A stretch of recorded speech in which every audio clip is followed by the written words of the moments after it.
Greetings, friends, and welcome back to the Musings for the Mountain podcast. I'm your host, Joseph Carenza. In this episode, we move beyond conventional ideas about spiritual authority to explore what authentic alignment actually looks like in conscious development. We examine the differences between blind following and the kind of responsive awareness that emerges when we learn to trust our own inner guidance. We explore why traditional master-disciple relationships are evolving and what it means to navigate spiritual growth without external authorities taking responsibility for our choices. We also delve into the concept of occult blindness, the natural protection that prevents us from accessing more spiritual insight than we can already integrate. So for anyone questioning how to balance spiritual guidance with personal autonomy or sensing that their relationship to authority itself is shifting, this conversation offers a framework for understanding obedience as alignment with life itself rather than submission to external rules. We hope you enjoyed the episode. And if you do enjoy this podcast, please consider going to meditationmount.org and donating. Your donation helps us to bring you this podcast as well as all the other programs the Mount produces, both today and in the future. We are incredibly grateful and honored by your support. Now, back to the podcast.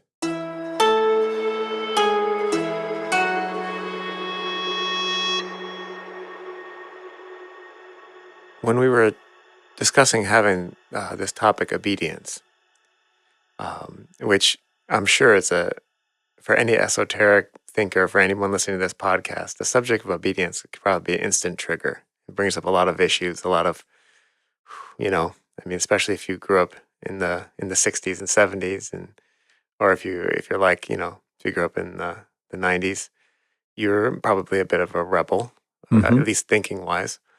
But for me, the modern parallel, I thought about, we all have GPS now, and so we say, how do I get to, I don't know, the grocery store or this place, and it gives you a couple suggestions, it gives you some routes, and it's kind of up to you whether you want to follow those routes or not. Right. You can always take the scenic route.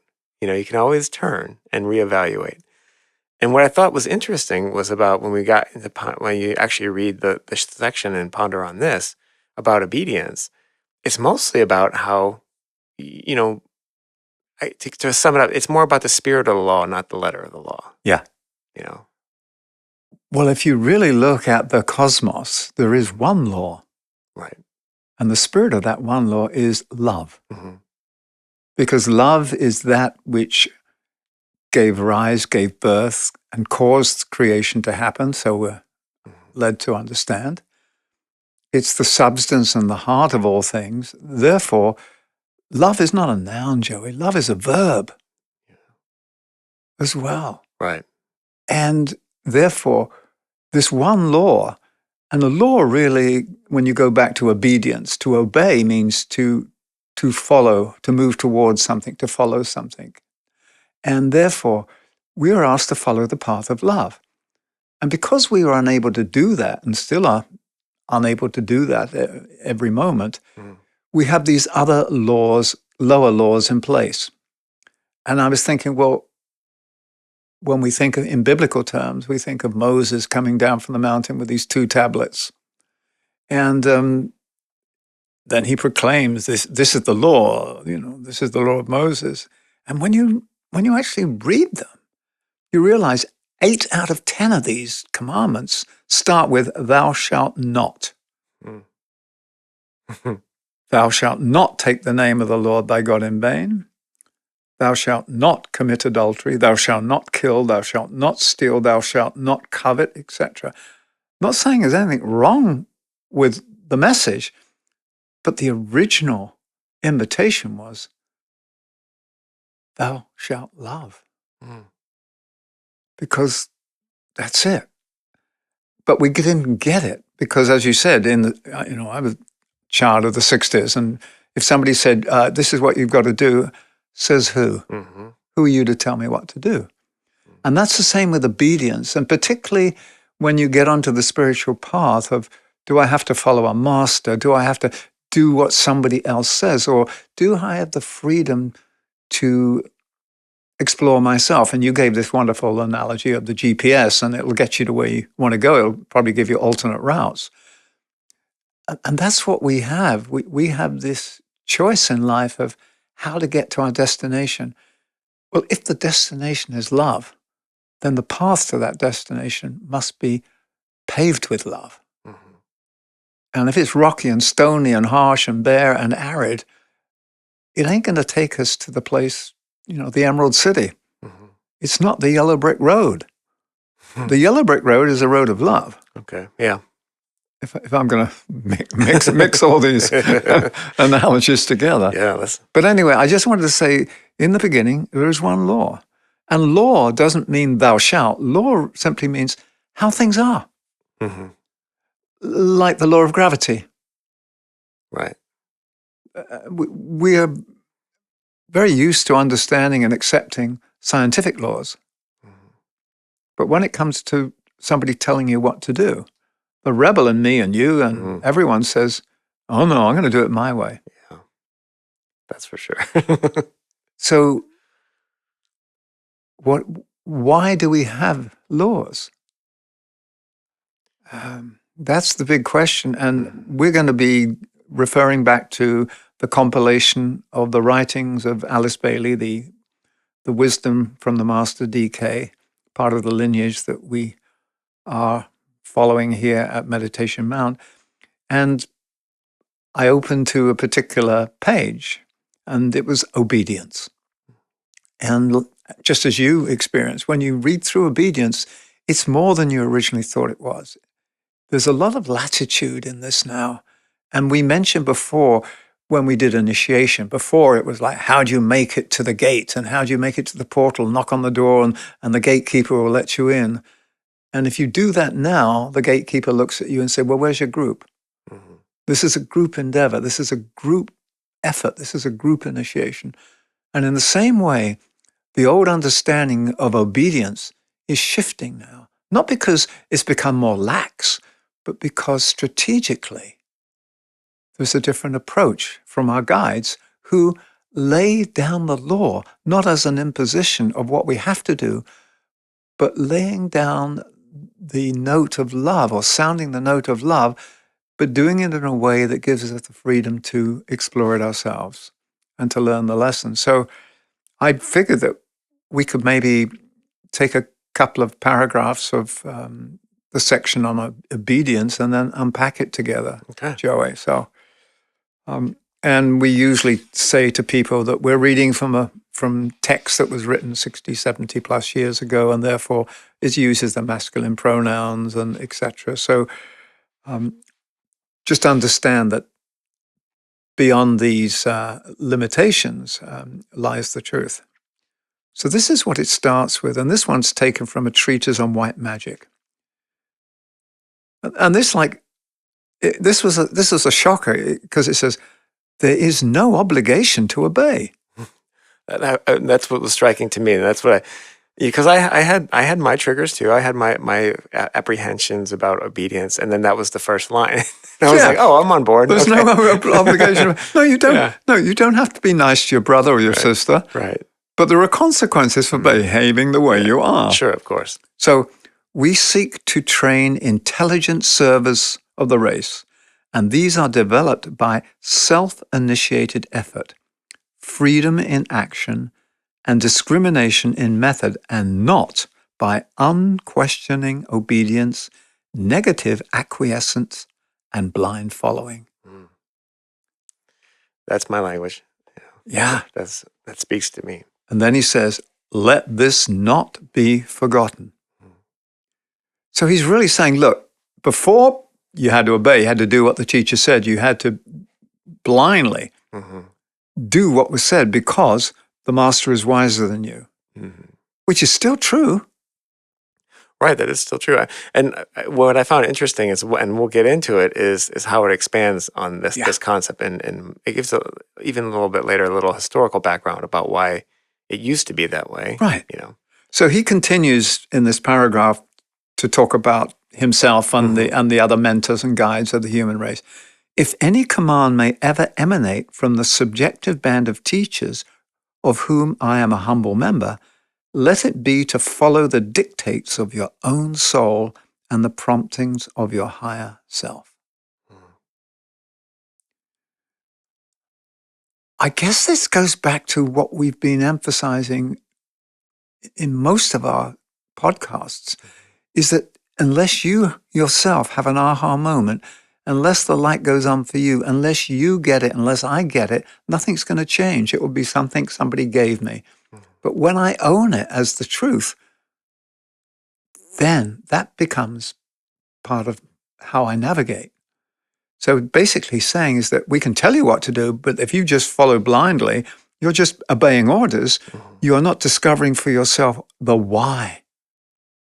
It's important to live in this way. So let's get to that part that you just referred to. In the training of the Occidental student, blind and questioning obedience is never asked. So it's about the Occidental. This is the Western. So it may still prevail in parts of the East because of whatever the traditions and the cultures are. We don't know. Right. Suggestions are made as to method and as to a technique which has proved effective for thousands of years and with many disciples. Some rules as to breathing, as to helpful process, as to practical living on the physical plane will be imparted, but in the training of the new type of disciple during the coming age, it is the will of the watching gurus and rishis that they be left freer than has heretofore been the case. This may mean a slightly slower development at the beginning, but will result, it is hoped, in a more rapid unfoldment during the later stages upon the path of initiation. I love it. I mean, that just, it took me from all of my issues around just the whole thing. And then it was like, oh, okay, this is a symphony I understand, you know. Yeah, because it's basically saying, if we were to tell you what to do all the time, you would just be obeying something else. No, your responsibility in life is to respond to the call of life that is resounded through your soul. Yeah.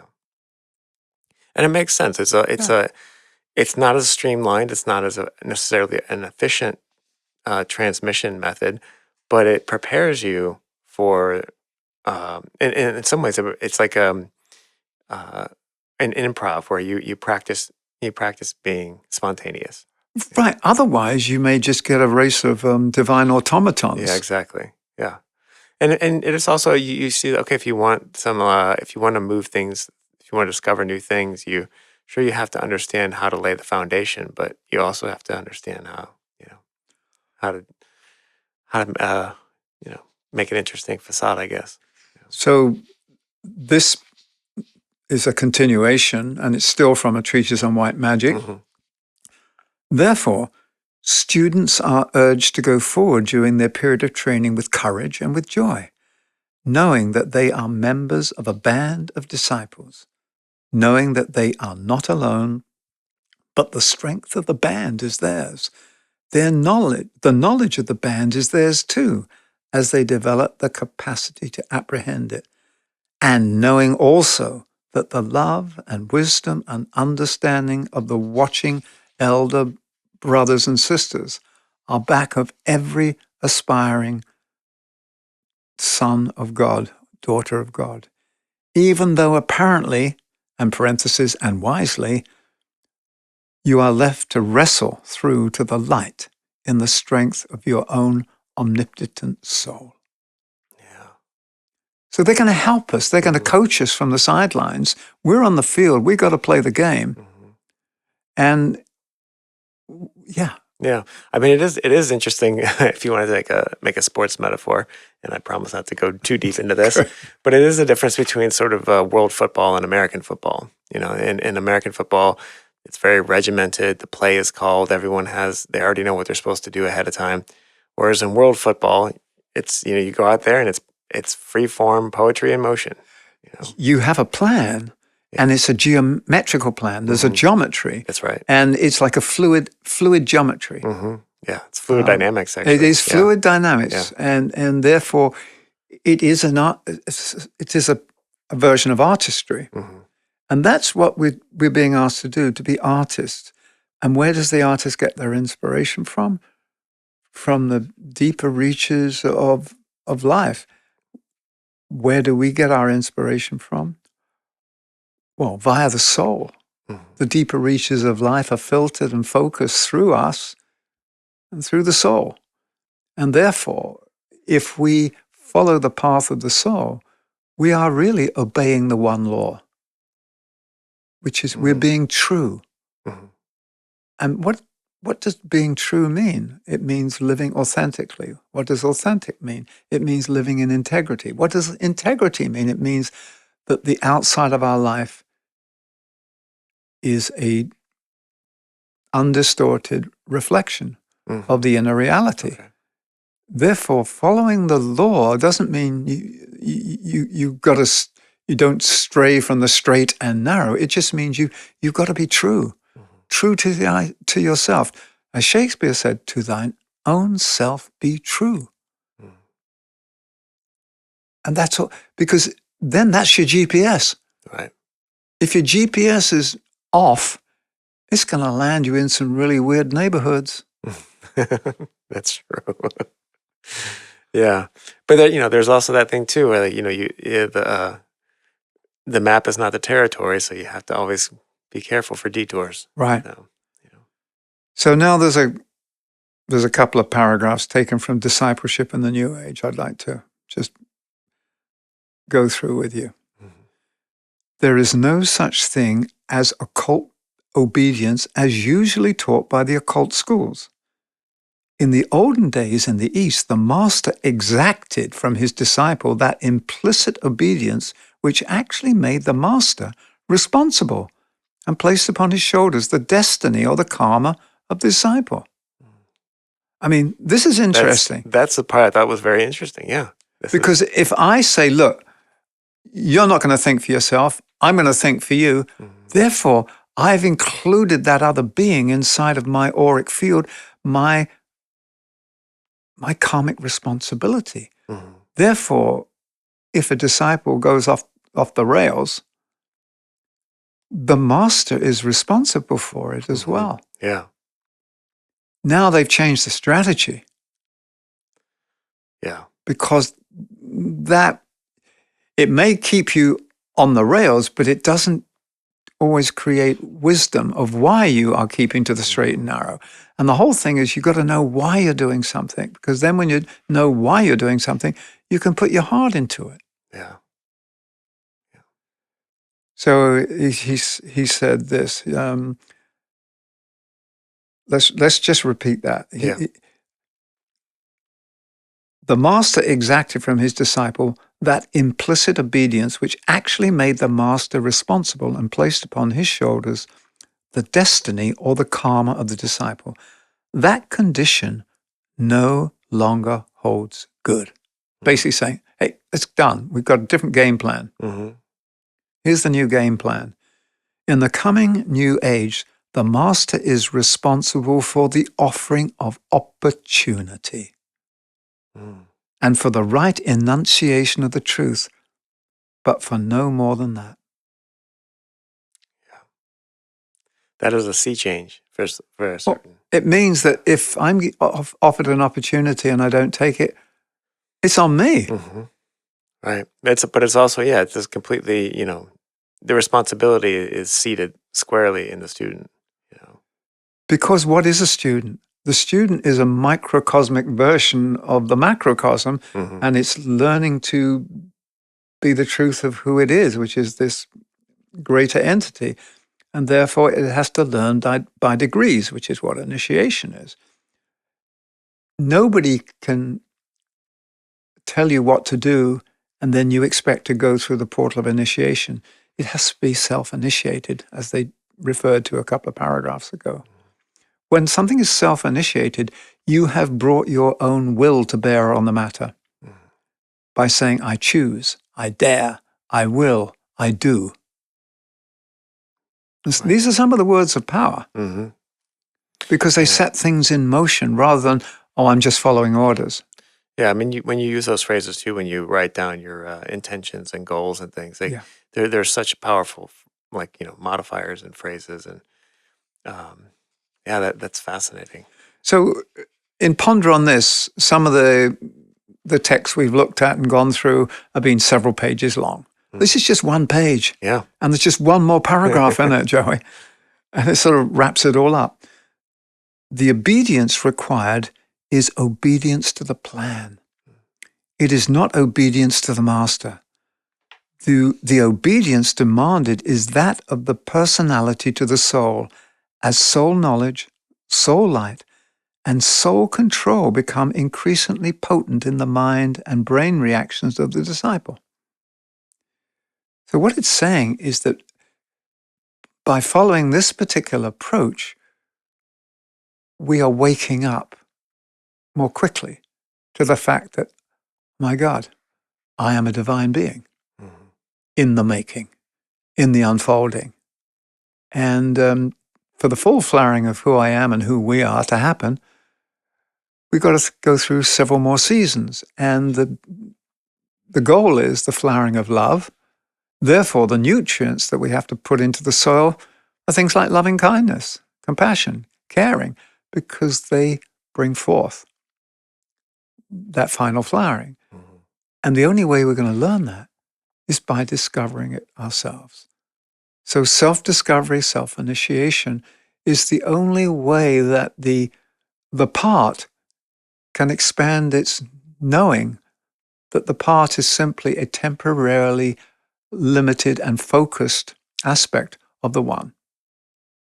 And the more we travel the path, the more we expand our awareness until we become the group. The I becomes the we becomes the whole family of our one humanity. I mean, to have a mind and a heart that actually thinks and feels as one humanity, there's several turns of the spiral away, Joey, but that's the path we're on. And we're not going to be coerced into this is how you have to do it. We're being offered opportunities, hints, some of the ancient truths, ancient wisdoms, and it's up to us to seek the wisdom of our own soul, to use common sense, and to be guided by this caring and compassionate attitude to all life. Basically, we got to figure it out ourselves. And, we've been digging a hole for ourselves. Number one rule, stop digging. Stop digging. Yeah. How do we get out of the hole? You need a ladder. What is the ladder? Well, let's build a ladder that is, when we climb it, brings us into increasing levels of love. So it's a ladder of love that we have to climb to get out of the hole. It's a ladder of moving from separation to inclusion.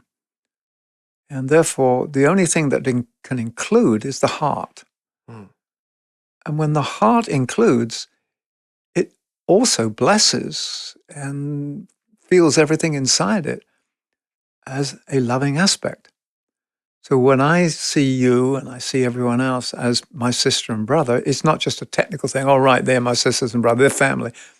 I don't just feel it in my mind or know it in my mind. I sense it in my heart as a deep reality. And the glue that holds this one family together is love. So the obedience is a response to the call of life, a response to the call of love. Can we obey that call? Because that call is not an imposition. It's the call of life itself. It's the note of life just saying, this is who I am. This is the song of creation. You're also part of creation. Why don't you sing your part in this great symphony? Let's sing it together. And by the way, it's a love song. So that covers, if you like, obedience from Ponder on This. There's more to it if you go back into the Alice Bailey books. But these were the excerpts, the extracts that were put into Ponder on This. And for me, it was as eye-opening as it was for you. It's like, oh, things have changed. We're just going to be guided and given opportunities, not told what to do. Therefore, I can't use rebellion as an excuse for not doing something. That's a good point. Because That's all a I'm fair rebelling point. against is my own inner voice. You're just rebelling. You're just sort of, hit, like that old adage, stop hitting yourself. Stop hitting yourself. Like, yeah. Yeah. So, God, as you say, it brings up so many other things. It does, especially just in terms of being in a spiritual community, being in a spiritual environment. Um, you know, being in a position or in a community that has these esoteric principles, it does, sort of beg these questions of like, calls to authority. Who's in Who's in charge? Who's in charge? Who's in what is the, and that's something that I think, especially in the esoteric community, because there does seem to everyone wants to be the sage, So Well, and the thing about the spiritual communities, because I've lived in a couple of spiritual communities over the years, is that in the end, it's the body of the community that has to grow in wisdom. You may have mentors, you may have people who are light bringers, but if you start to follow them blindly, you're going to run into a cult. Exactly. And that, that's not going to lead you anywhere. The thing is, how do you discover together? We made this point, I think, a couple of years ago when we were looking at the monad. At the level of the monad, we are all equal. Because the monads, all these billions of monads, are the many parts of the one that are our human civilization. But these seeds are planted at different times. In time and space, they germinate differently, they're under different conditions. Therefore, in time and space, when you look back and forward, which is what you do in time and space, some look as though they're more advanced, some look like they're more retarded in their growth, and then we start to compare. This person's better than that. No, this particular seed has unfolded more than this other seed. However, that which lives inside every seed is identically true, good, and beautiful. It's a unique expression of that. No two snowflakes are the same. Yeah. But this is this whole thing of who's more advanced, and what it does, because you're in a spiritual community, you've got to marry these two worlds. You're living at the level of the soul, you're aspiring to live at the level of the soul where you know that the wisdom of the soul pervades everything. And then the personality is still rebelling, and it's still saying, what about me? You can't tell me what to do. And so you get this mix of these waters. And therefore, sometimes you find yourself rebelling against something that is absolutely wise and obvious, just because you've been triggered. And in the end, the group itself has to come to a point where it recognizes what the truth is. And the truth could be a general aha, or it could be something that somebody said. And you recognize it as, oh, that rings true. It goes back to, do I believe it? No, it rings true. It's like when you hold it in the heart, like a bell. It rings true. And so I think you've just put your finger on something that is really difficult, is if I set myself up as the all-knowing person who's going to guide you guys, like Moses going to lead you out of Egypt and through the desert to the promised land, we're not in the time of Moses. That's the old covenant. The new covenant is between souls and among souls who say, hey, we're part of the regrouping of the many back to the one. Let's walk together as wisely and lovingly as we can, and just listen to wherever the wisdom arises in the group. It can come from anyone at any time. And yet different people have different roles. It may be someone's role to hold the overall vision. Doesn't mean they tell people what to do, just as we read in the Ponder on This. It's not a time where one person tells others what to do. We can point out that there is a guiding principle, there are values, and invite us to, let's tune into that and live out these values as best we can together. And then you go through this, if you like, sometimes painful process of growth together. Yeah, that's one of the interesting things about group dynamics, and it's one of the key things that you've said before on this podcast, but other is how this is a group journey as opposed to individual.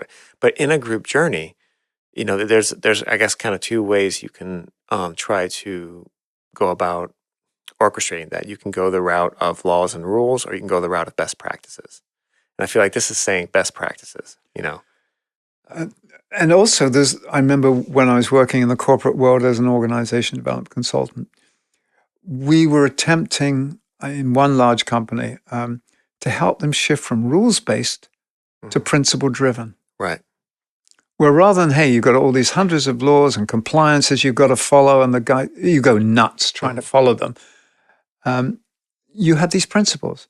Basically, you can do anything you like to deliver on the promise, on the purpose, as long as it is in resonance with these principles. And that's how you navigate. You navigate by principles, not by laws or rules. Although sometimes there are government rules, there's compliance. You have to obey this. You have to do this.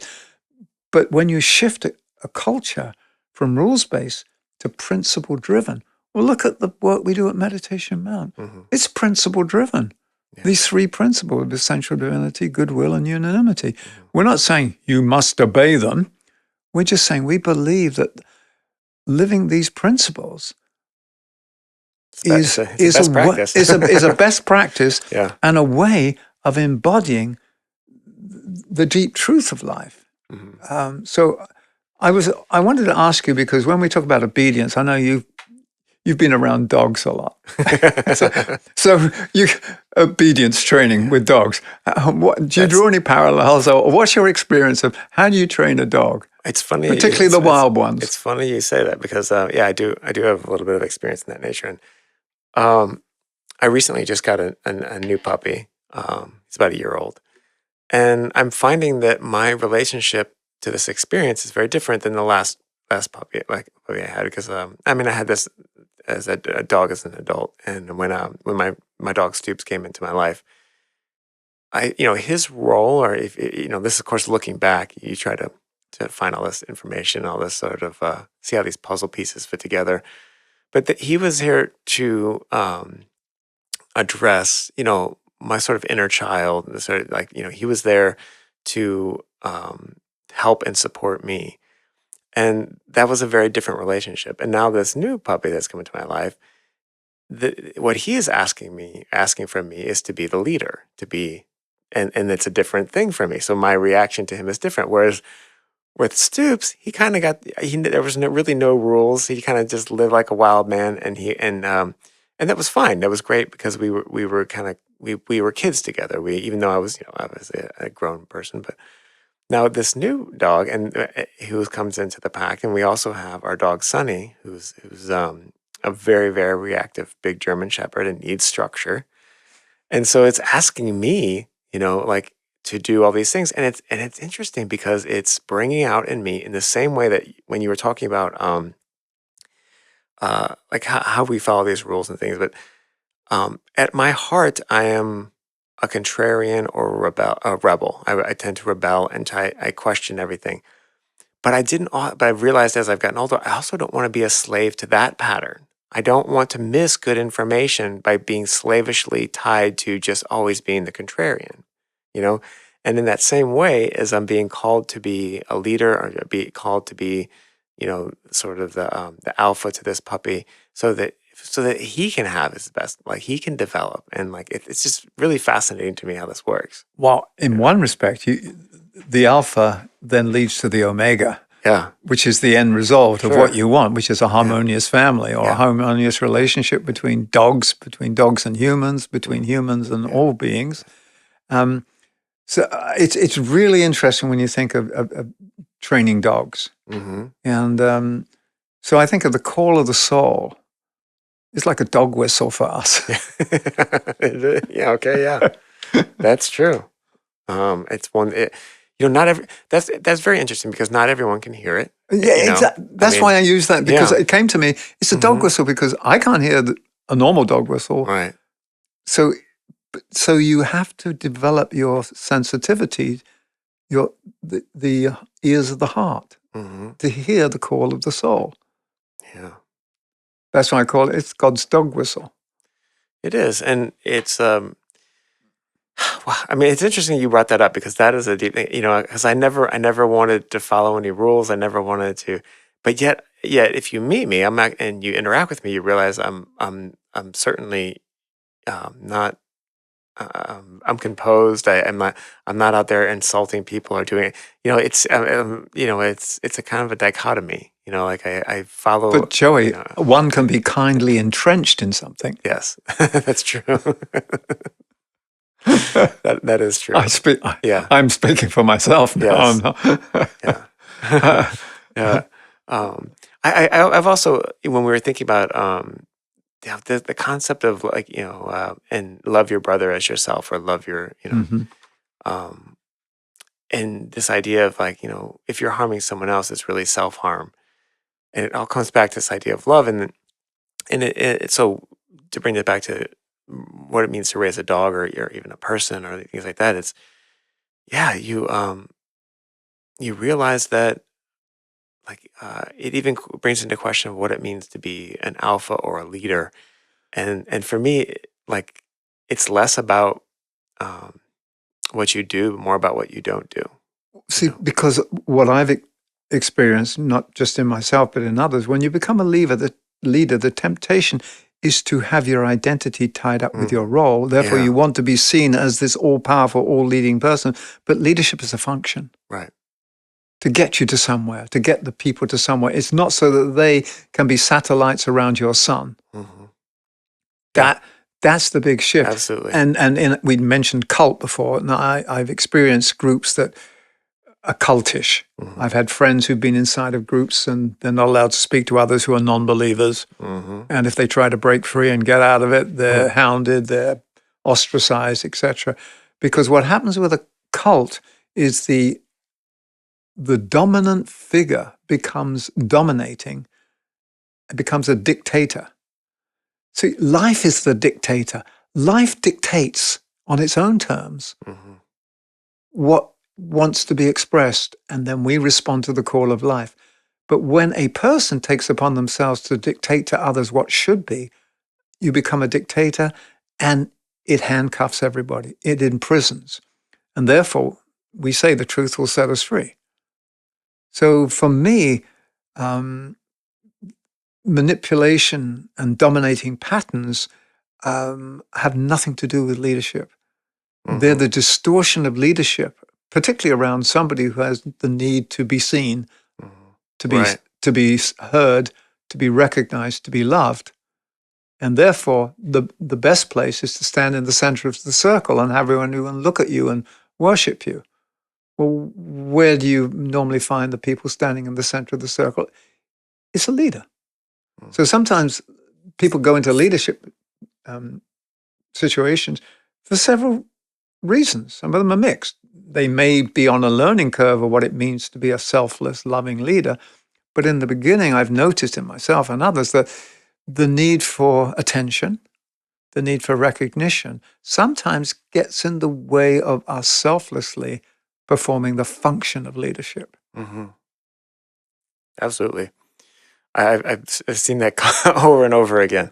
And when you were saying that, I was thinking about over the years of my leadership style and how because I've been a leader of groups basically my entire adult life, and groups that are assembled under the very loosest of like kind of laws and rules. Like when you're doing a creative endeavor, it's not as stringent as if you're leading like a SEAL team or a corporate team. Like everyone, when you're doing a creative endeavor, everyone has to have buy-in. Everyone has to be willfully along for the ride. It's like or else you get the famous creative differences, and then everything falls apart. Right.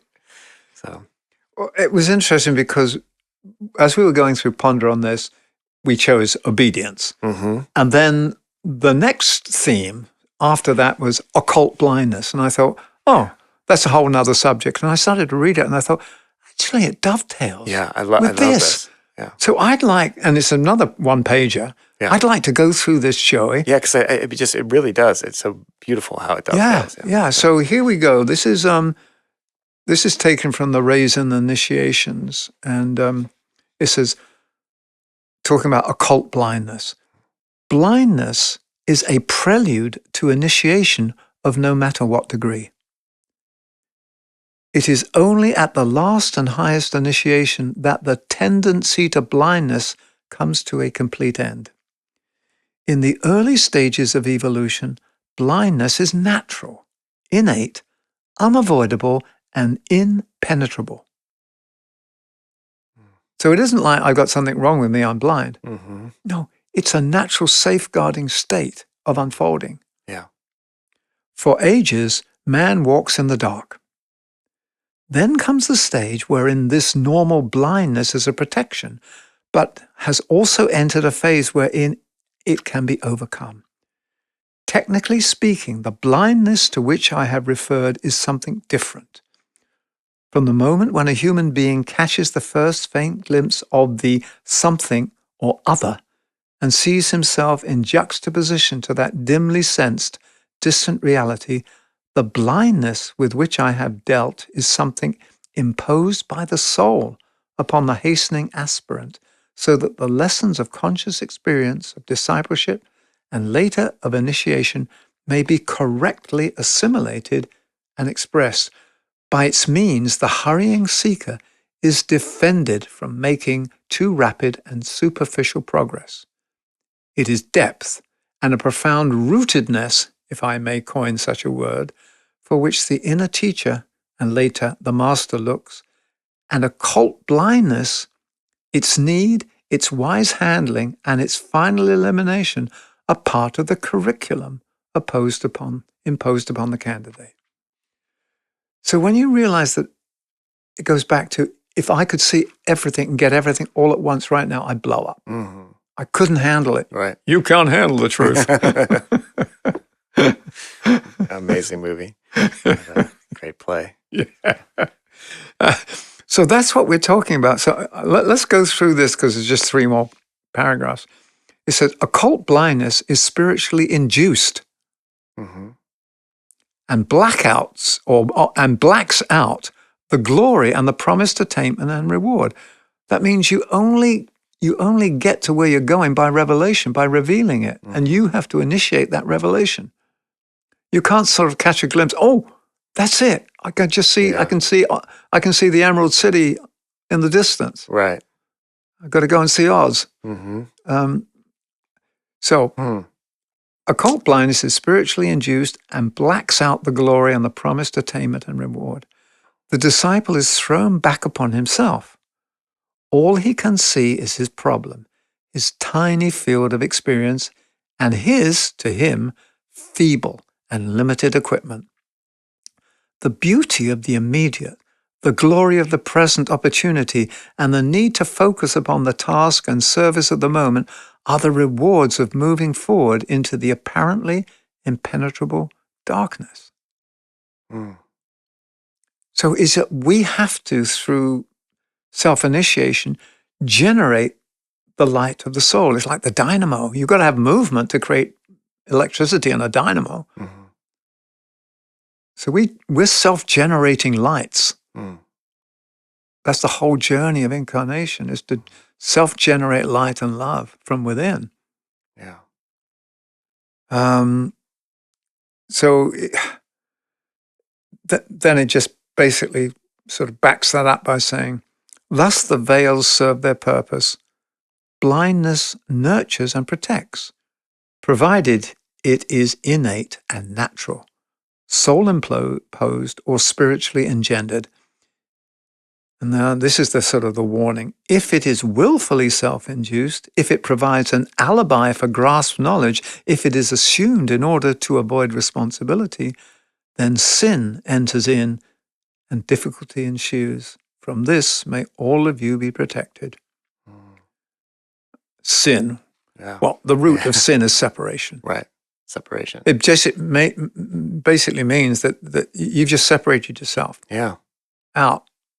And that's, well, and you see that too, just going back to what we were talking about, leadership and that type of thing, and how you find yourself on the outs. It's like, you've separated yourself Yeah. in the sort of self-elevation. You've lost sight of your foundation. And then this last paragraph on occult blindness brings also a new awareness and a reminder of, oh, right, it's all here now.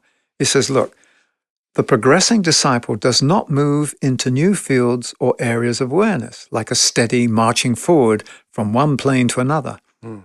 What must be grasped is that, and then it says all of this is in italics and capitalized. What must be grasped is that all that is ever present.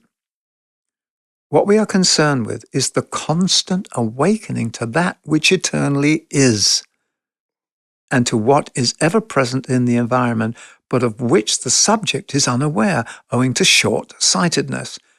The kingdom of God is present on earth today and forever has been, but only a few, relatively speaking, are aware of its signs and manifestations. Yeah.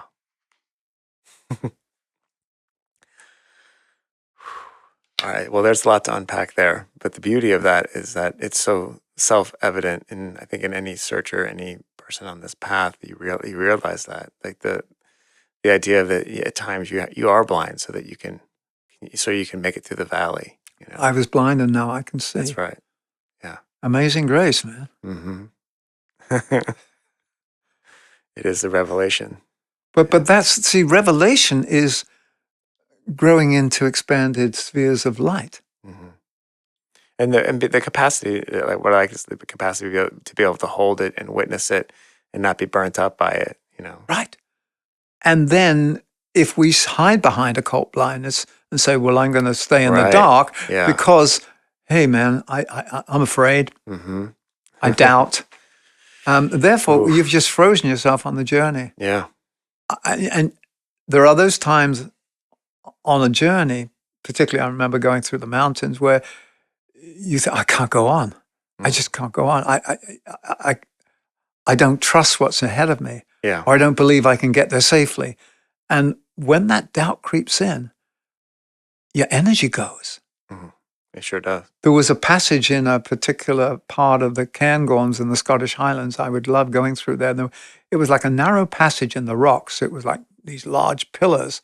And it took you from one valley and you went over the top and you were going into another. And I was doing this in winter, so it was icy and it was snowy and I was alone, which was foolish. And I got to this point and it was about 2/5 of the way through the journey. And then I found myself, blind Mm-hmm. and saying, well, do I go back? Well, if I go back, what's the point in doing it anyway? Do I go forward? Well, yeah, let's go forward. But I could only go forward when I accepted that everything is fine. Mm-hmm. Whatever happens to me is fine. I trust, I'll do it. And then you go through this portal. I remember a friend of mine at the Findhorn Foundation, we did lots of different workshops. He created this particular exercise, which is very simple. We all stood in a line and he put down a piece of masking tape on the floor. He said, this is the line. And I want you in turn to come up to it. I want you to stand behind it and say, what I am afraid of that is stopping me from crossing the line. What is holding me back? Hold that pattern inside of you. Get in touch with all its feelings and then take a step. The amazing thing is when you watch, some people stood there for 5 or 10 minutes and couldn't cross this piece of tape on the floor. Yeah. And then they got their courage, they did, and then they broke down on the other side. Something had been released. Mm-hmm. And you realize the power of fear and doubt in undermining the knowledge of that which is already present. Yeah. So your job is to reveal it, to unfold it, to let it Mhm. come to life. Yeah. And therefore, occult blindness. For me, I was thinking, and you know more than I do about electricity and ampage and voltage and all that. But I was thinking, the occult blindness is like having a 15 amp fuse or a 50 amp fuse, just so Mhm. that the huge charge of the cosmos doesn't burn the toaster that is Michael. Mhm. And so when we grow, we put in a stronger fuse. Yeah. That's right. So initiation actually has different levels of different fuse levels. Mhm. That's a pretty good analogy, actually. So how? Yeah, because I was 'Cause wondering, you got can you get more out of this analogy? yeah. I mean, if you wanna play the bigger, louder amps, you gotta have a bigger fuse. You want to reach more people. You want to Right. hold more capacity. You want to have more sound come through you, more light, more love. Yeah. I'm thinking you can either use a fuse, or I know I've been in houses where suddenly the lights go off, the trip switch. Mhm. Something's tripped the switch. Yeah. And it's usually something that can't be handled Right. by the system. Exactly. Right. So you have to grow your capacity to be able to handle that. And And how that's do we describe initiation, Joey? that's right. As an expanded capacity to carry out the will of God, That's right. and a progressive entry Yeah. into greater degrees of knowledge, awareness, and embodiment. So, yeah, maybe I'm ready to change up my fuse from a Mhm. 50 amp to a whatever's next, Yeah. 100 amp fuse. Yeah. I don't know, but the beauty of that, it means that we're protected from the power of the cosmos pouring through us. We're not ready. Mhm. I remember my friend way back when saying that the soul is the personality's defense mechanism against the encroachment of universality, Okay. which is the same thing. Yeah. The reason our soul is making sure that our personality can get it in small doses Mhm. over time, Right. not all at once in the here and now. Yeah. So Yeah. obedience, we get back to free will. Obedience is like, yeah, in the end, the call of life is life calling to itself through us and in us. Therefore, obedience isn't saying yes to someone else or something else. Mhm. For me, when I really understand obedience, it's saying yes to life. Why would I not say yes to life if I am part of life? Why would I want to disobey the call of my soul?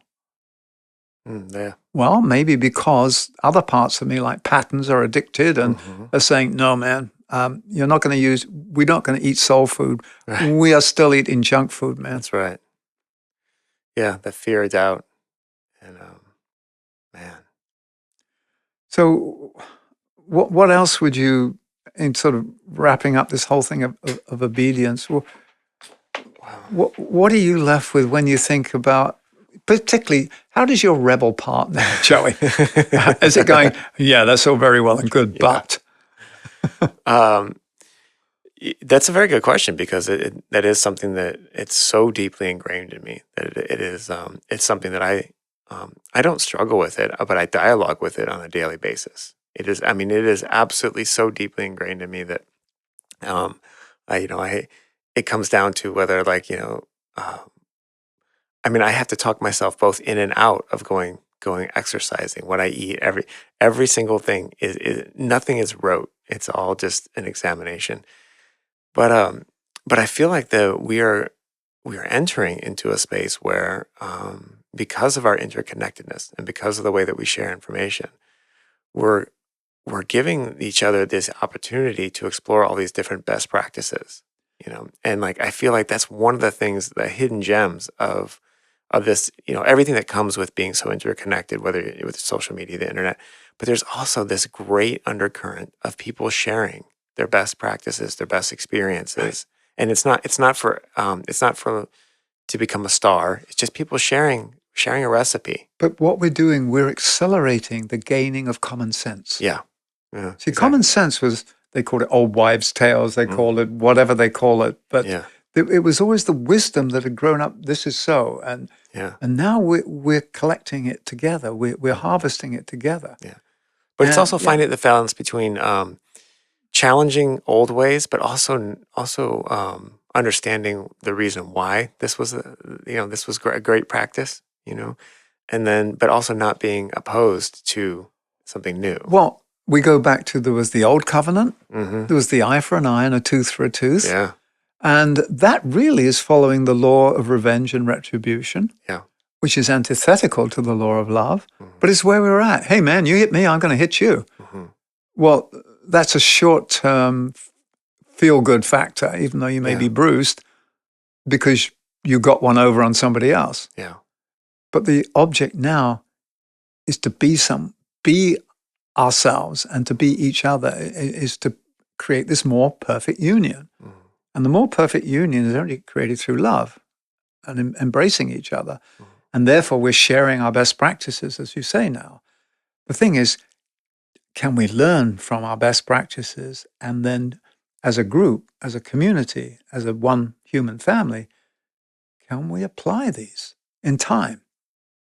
Yeah. That really is what 2025 is about for me. Mm-hmm. We talked about it before. It's 2025 in our last podcast was, it marks the moving through the portal of the heart into this new era. Mm-hmm. And therefore, you have to obey the one law, which is love. Which is love, yeah. So, Whew. yeah. I do find it fascinating sometimes how those, and this happens in pondering this quite often, is like two topics will be right next to each other, and they just happen to work so well together. Yeah, I just thought, well, it's because they follow each other alphabetically. Yeah, but they really do follow each other philosophically. Well, because it said with obedience, the master said, "Hey, we're not going to tell you what to do because you've got to follow your own dictates of your soul, but we're going to make sure that you don't screw up too badly, or give you some hints and provide some opportunities." Right. Occult blindness says, "Yeah, and as you go through the growing, we're going to make sure that this huge cosmic charge doesn't burn you out as you open yourself up to more." Right. So. Yeah, it's giving you the sort of the leeway to bump around things in the dark, but eventually you realize that you have to take the blindfold off yourself. Well, and that's it. And we're recording this in Capricorn, and Capricorn is when the two-horned goat makes its way up the mountain, symbolically on its knees. It's a tough road up there. When it gets to the top, it becomes the unicorn. The unicorn really is the third eye. It's this spiral horn that comes from out of your ajna center, your third eye.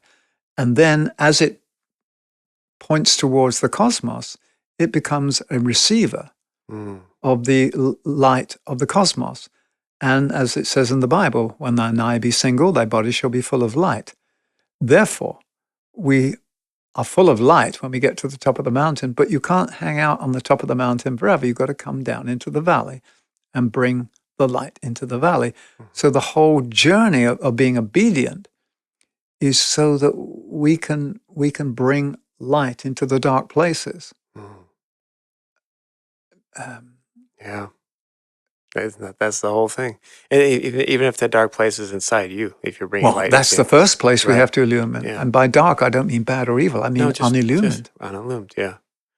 So, I guess it says ponder on this, not obey this. That's a good point. And that's one of the beauties of that, and why I love this book so much, and why it's the one I actually do carry around with me. So,